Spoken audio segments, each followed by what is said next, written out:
Hello friends, welcome you online B classes. आपके लिए एक नया video BA first semester sociology new syllabus में देने जा रहा हूं। यदि आपने बीए सेमेस्टर में सोशियोलॉजी यानी समाजशास्त्र सब्जेक्ट को लिया हुआ है तो आपके लिए ये वीडियो मोस्ट इंटरेस्टेड होगा मित्रों। और यदि आप चैनल पहली बार आए हुए हैं तो इस वीडियो को लाइक शेयर और सब्सक्राइब अवश्य कर देंगे तथा कमेंट के रूप में आप हम तक अपनी प्रतिक्रिया को प्रेषित करेंगे मित्रों, जिससे आपको हमारे सभी वीडियो उपलब्ध होते रहेंगे और हमारे प्लेलिस्ट पर सारे वीडियो आपको प्राप्त होते रहेंगे। तो हम स्टार्ट करने जा रहे हैं न्यू सिलेबस 2024 एंड 2025 समाजशास्त्र। तो देखेंगे मित्रों, यहाँ पर समाजशास्त्र में आपको क्या पढ़ना होता है, किस तरह से आप उसको तैयार कर पाएंगे।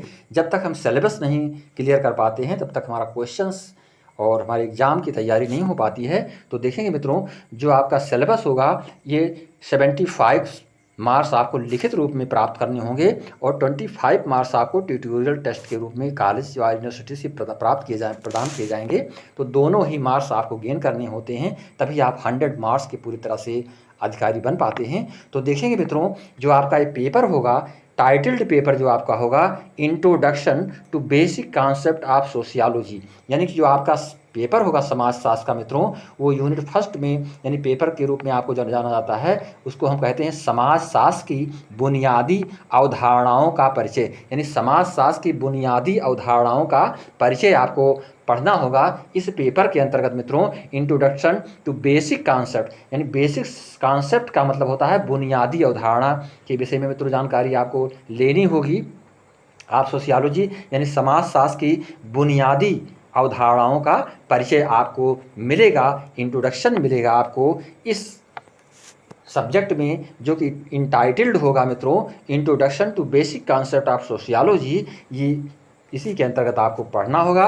अब देखेंगे, ये जो आपका इंट्रोडक्शन है, जो आपका पेपर है, ये 8 यूनिट में डिवाइड किया गया है। तो फर्स्ट यूनिट में आप देखते चलेंगे मित्रों, प्रत्येक यूनिट आपके लिए इम्पॉर्टेंट बनेगी। तो फर्स्ट यूनिट में आपको पढ़ना है सोशियोलॉजी, यानी सोशियोलॉजी के अंतर्गत आपको पढ़ना, समाजशास्त्र के अंतर्गत आपको पढ़ना मित्रों मीनिंग,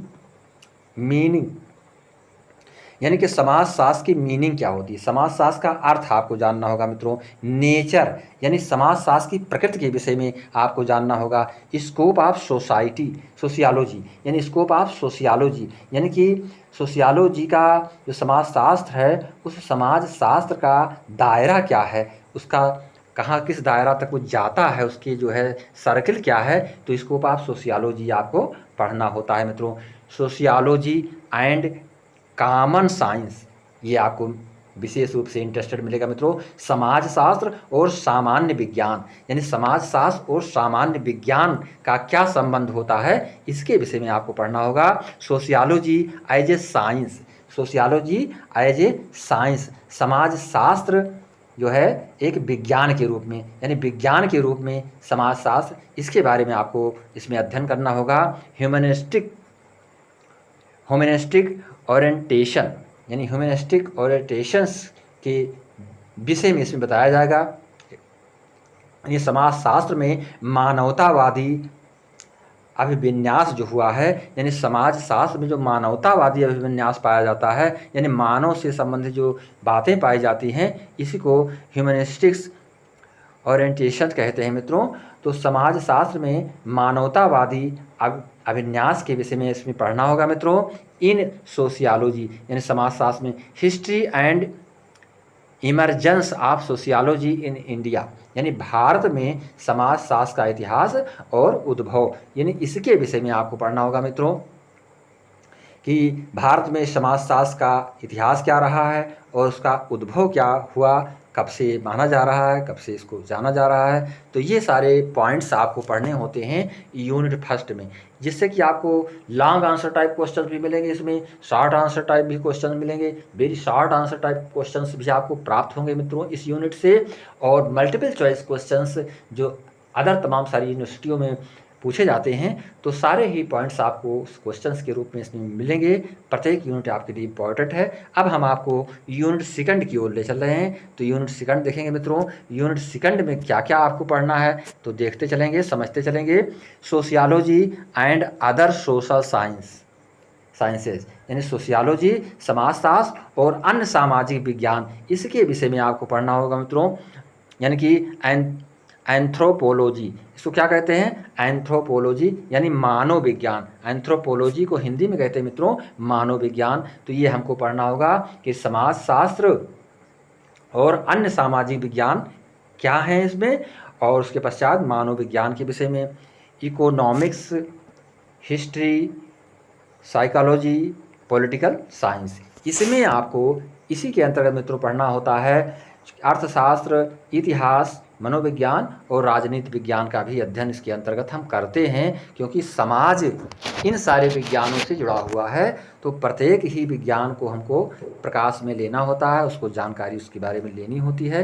तो ये सारे बिंदु आपको इसमें मिलेंगे। बेसिक कॉन्सेप्ट आपको यूनिट 3 में देखने को मिलेगा, यानी इकाई 3 में आपको बेसिक कॉन्सेप्ट पढ़ना है, यानी बुनियादी अवधारणाएं जो हैं उनके विषय में बताया जाएगा। सोसाइटी, जो बुनियादी अवधारणाएं होती हैं मित्रों, उसमें समाज आता है, आपका कम्युनिटी आती है अर्थात समुदाय आता है, इंस्टीट्यूशन आते हैं यानी संस्था आ जाती है, उसमें एसोसिएशन भी आता है जिसको कि संघ कहते हैं मित्रों। संघ के रूप में सोशल ग्रुप भी इसमें आते हैं, अर्थात जो सामाजिक समूह होते हैं उनके विषय में बताया जाता है। ह्यूमन एंड एनिमल सोसाइटी, यानी मानव और पशु समाज के विषय में अध्ययन कराया जाएगा यूनिट 3 में मित्रों। यदि आपने इंटरमीडिएट में सोशियोलॉजी लिया हुआ था तो आपके लिए बहुत ही आसान बनने वाला है ये सब्जेक्ट आपके लिए, और बहुत ही कम्पिटिटिव सब्जेक्ट है मित्रों, बहुत ही आपके लिए फ़ायदेमंद होने वाला है। हर एग्ज़ाम में सोशियोलॉजी से संबंधित क्वेश्चंस तमाम सारे मिलते जाते हैं। तो यूनिट 3 में आपको ये पढ़ने होते हैं। इसके पश्चात आपको यूनिट 4 में जो पढ़ना है मित्रों, देखेंगे यूनिट 4 में आपको सोशल इंस्टीट्यूशन, यानी सोशल इंस्टीट्यूशन के विषय में जाएगा। सामाजिक संस्थाएं जो होती हैं उनके विषय में जानकारी दी जाएगी। इसमें सामाजिक संस्थाओं में आपकी फैमिली आ जाती है मित्रों, अर्थात फैमिली के विषय में, परिवार के विषय में बताया जाएगा। परिवार क्या होते हैं, परिवार कितने प्रकार के होते हैं, कैसे होते हैं, तो परिवार के विषय में। इसके पश्चात किनशिप के विषय में बताया जाएगा, अर्थात रिश्तेदारी के विषय में बताया जाएगा मित्रों। मैरिज के विषय में बताया जाएगा, यानी विवाह कितने प्रकार के होते हैं, विवाह से संबंधित आपको सारी जानकारी प्रदान दी जाएगी इसमें। एजुकेशन का मतलब होता है शिक्षा से संबंधित जानकारी आपको मिलेगी। स्टेट एंड रिलीजन, अर्थात जो राज्य होते हैं और धर्म, उनके विषय में भी जानकारी इसमें डिटेल में आपको दी जाएगी, जो कि यूनिट 4 के अंतर्गत आपको पढ़ना होता है मित्रों। इसके पश्चात हम आपको यूनिट 5 की ओर ले चल रहे हैं। यूनिट 5 में आप देखेंगे, यूनिट 5 में जो पॉइंट आपको पढ़ना है, इसमें culture and civilisation, most important unit for examination मित्रों। कल्चर एंड सिविलाइजेशन अर्थात संस्कृति और सभ्यता, यानी संस्कृति और सभ्यता के विषय में आपको पढ़ना होगा इसमें मित्रों। कल्चर मीन्स संस्कृति और सिविलाइजेशन मीन्स सभ्यता। तो संस्कृति और सभ्यता के विषय में पढ़ना होता है। इसके पश्चात प्लुरलिज्म के विषय में मित्रों। प्लुरलिज्म क्या होता है? प्लुरलिज्म को हिंदी में कहते हैं मित्रों बहुलवाद, यानी बहुलवाद के विषय में आपको जानकारी दी जाएगी। बहुलवाद क्या होते हैं, उसकी परिभाषाएं, उसके सारे पॉइंट्स, आपके उसके जो नेचर है, उसके कितने प्रकार होते हैं, तो बहुलवाद के बारे में आपको पढ़ाया जाएगा। इसके पश्चात तो मल्टीकल्चरलिज्म, ये मल्टीकल्चरलिज्म क्या होता है? तो मल्टीकल्चरलिज्म होता है बहुसंस्कृतिवाद, यानी बहुसंस्कृतिवाद के विषय में बताया जाएगा कि जो बहुसंस्कृतिवाद है वो क्या होता है। कल्चरल रिलेटिविज्म, यानी कल्चरल रिलेटिव्स का मतलब होता है मित्रों, जो कल्चरल रिलेटिव्स की बात की जाती है तो सांस्कृतिक सापेक्षवाद जो होते हैं, यानी सांस्कृतिक सापेक्षवाद के भी विषय में बताया जाएगा। क्योंकि ये सब्जेक्ट जो आपका है पूरी ही तरह से प्रत्येक बिंदु पर तार्किक रूप से आपको अध्ययन कराता है मित्रों, जानकारी प्रदान कराता है। तो इसमें जो है हमको ये भी जानकारी प्राप्त होगी कि सांस्कृतिक सापेक्षवाद क्या होते हैं, इसको हम किस तरह से जानें। इसके पश्चात आपको यूनिट 6 में जो पढ़ना है, यूनिट 6 में सोशल कल्चर प्रोसेसेस, यानी सोशल कल्चर प्रोसेसेस को आपको पढ़ना होता है यूनिट 6 में, यानी सामाजिक सांस्कृतिक प्रक्रियाएं, यानी सामाजिक सांस्कृतिक प्रक्रियाओं के विषय में आपको डिटेल में बताया जाएगा। प्रत्येक टॉपिक्स पे आपको चर्चा करनी होगी इस बिंदु पर। तो देखिए मित्रों, कोऑपरेशन यानी कोऑपरेशन क्या होते हैं। कोऑपरेशन का मतलब होता है सहयोग की बातें जहाँ पर होती हैं, यानी कि सामाजिक सांस्कृतिक जो प्रक्रियाएं हैं, जो प्रोसेस हैं, उसमें सहयोग बहुत ही महत्वपूर्ण स्थान रखता है। तो कोऑपरेशन के विषय में, कॉन्फ्लिक्ट के विषय में बताया जाएगा। तो संघर्ष जो होते हैं समाज में। इसके पश्चात कंपटीशंस का मतलब होता है प्रतिस्पर्धा के विषय में बताया जाएगा। इसके पश्चात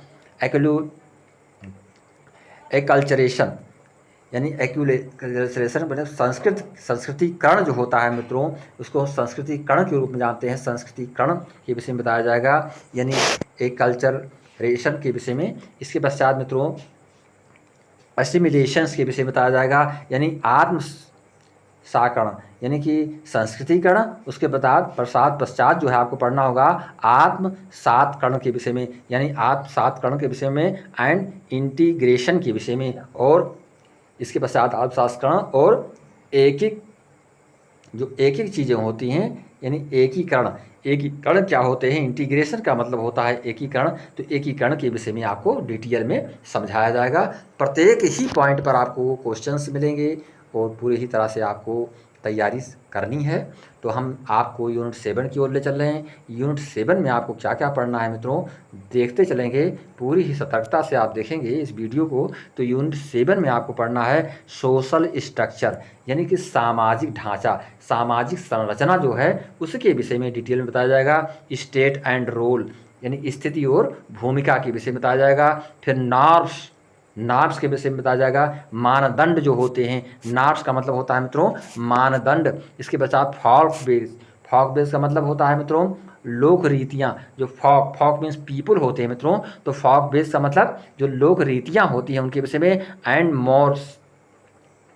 मॉरस जो लोक रीतियाँ हैं उसके विषय में आपको जानकारी प्राप्त होगी। और रीत रिवाज के विषय में आपको बताया जाएगा। एंड मॉरस का मतलब होता है रीत रिवाज जो होते हैं। इसके पश्चात सैंक्शन एंड वैल्यूज आपको पढ़ने होते हैं इसमें मित्रों।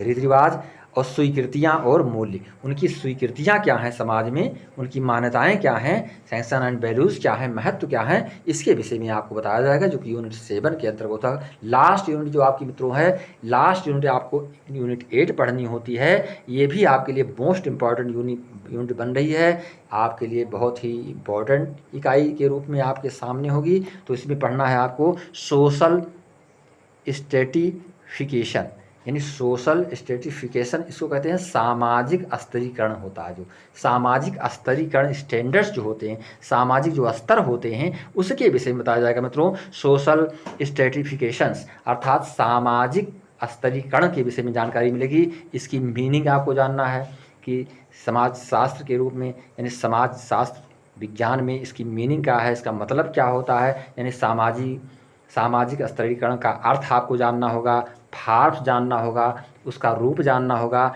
एंड बेसिस जानना होगा मित्रों, उसका आधार जानना होगा। सोशल मोबिलिटीज़ अर्थात सोशल मोबिलिटीज़ के विषय में आपको जानकारी प्राप्त होगी। आधार और सामाजिक यानी कि उसका आधार और सामाजिकता आपको जाननी होगी। मीनिंग एंड टाइप्स, उसके जो है मतलब, उसके अर्थ जो है सामाजिक गतिशील अर्थ और उसके प्रकार को आपको पूरी तरह से पढ़ना होगा, उसके टाइप्स को पढ़ना होगा।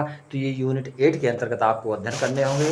प्रत्येक पॉइंट का आपको डिटेल में वीडियो उपलब्ध होगा हमारे ऑनलाइन बी क्लासेस में। यदि आप हमारे ऑनलाइन बी क्लासेस के प्लेलिस्ट पर गए तो सारे ही वीडियो आपको उपलब्ध होंगे। कंटिन्यूसली वीडियो यहाँ पर पढ़ रहे हैं, इसलिए मित्रों मैं चाहूँगा कि कमेंट के रूप में आप हम तक अपनी प्रतिक्रिया को अवश्य प्रस्तुत करेंगे, जिससे आपकी आवश्यकता के अनुसार हम आपको वीडियो उपलब्ध करा पाऊँ।